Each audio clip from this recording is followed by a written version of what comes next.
Om Swastiastu.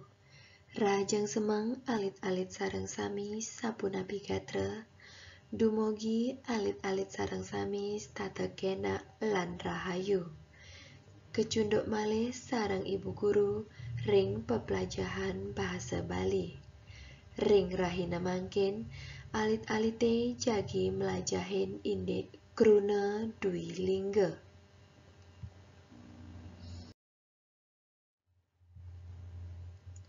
Wangun kruna. Kruna inggih punika pupulan suara utawi wianjana sane ngewetwang arti. Pepalihan kruna kakepah dados kekalih. Saneka pertama, kruna basa Bali nganutin wewangsanyane utawi kedudukannya.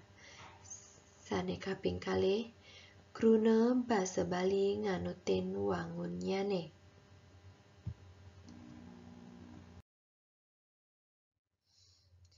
Manut wangunyane, kruna basa Bali kakepah dados limang soroh luire.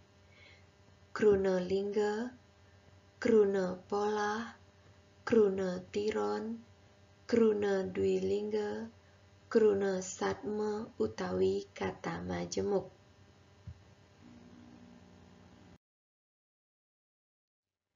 Kruna dwi lingga.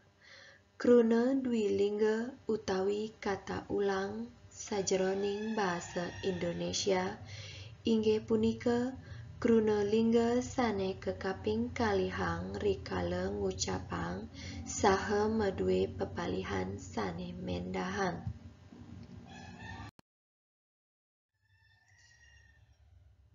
Kruna dwi lingga maduwe pepalihan kekalih luire. Kruna dwi lingga sane tanpa wewehan, kruna dwi lingga sane sampun polih paweweh.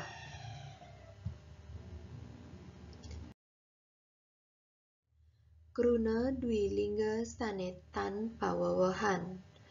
Kruna sane tanpa wewehan utawi tidak mendapat imbuhan, raris maduwe perangan sekadi ringsor puniki. Kruna dwi sama lingga utawi kata ulang murni.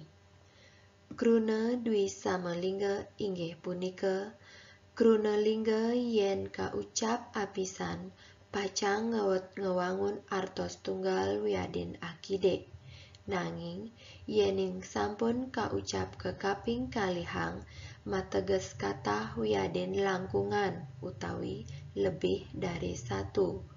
Umpami gede-gede, bajang-bajang, truna-truna, jegeg-jegeg, muah sane tiosan.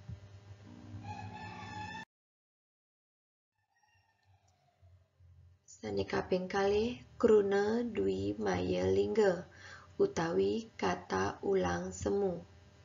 Kruna dwi maya lingga inggih punika kruna lingga sane kaucapang kaping kalih wawu maduwe artos utawi arti, yen kaucapang apisan nenten maduwe artos utawi arti.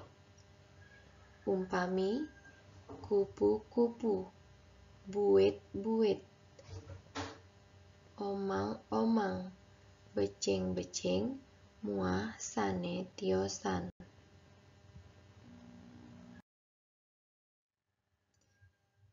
Saneka ping tiga, kruna dwi samatra lingga utawi kata ulang berlawanan bentuk.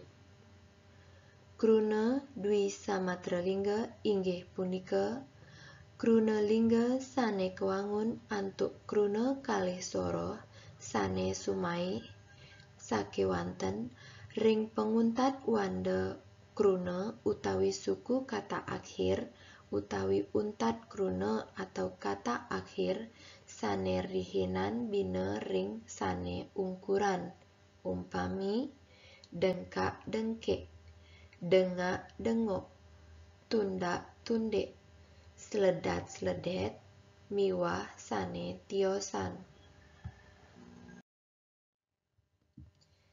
Sane kaping 4 kruna dwi purwa utawi kata bereduplikasi. Kruna dwi purwa inggih punika kruna lingga sane kecap utawi wanda utawi suku kata pangarepnyane kekaping kalihang tur nguah utawi merubah teges tur tetuak kruna inucap saking kruna lingganyane. Umpami Banten mateges upakarayatnya utawi satu macam Banten. Yening kedui purwayang dados bebanten mateges warnaning utawi jenis-jenis Banten.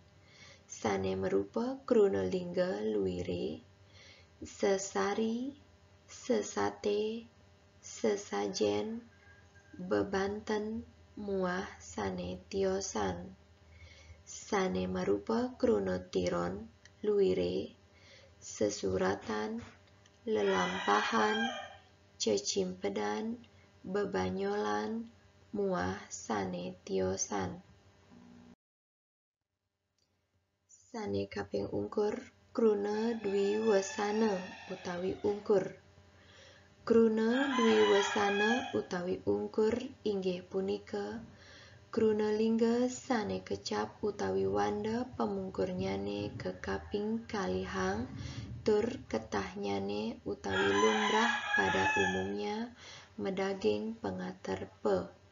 Umpami pakecok-cok, paketel-tel, pakenyir-nyir, pacebur-bur, muah sane tiosan. Kruna dwi lingga sane sampun polih wewahan.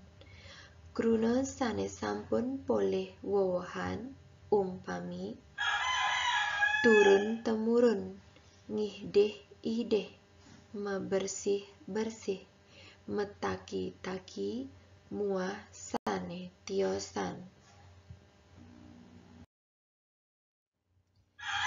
Inggih alit-alit sareng sami sapunika iwawu Ibu Guru sampun latarang indek kruna dwi lingga.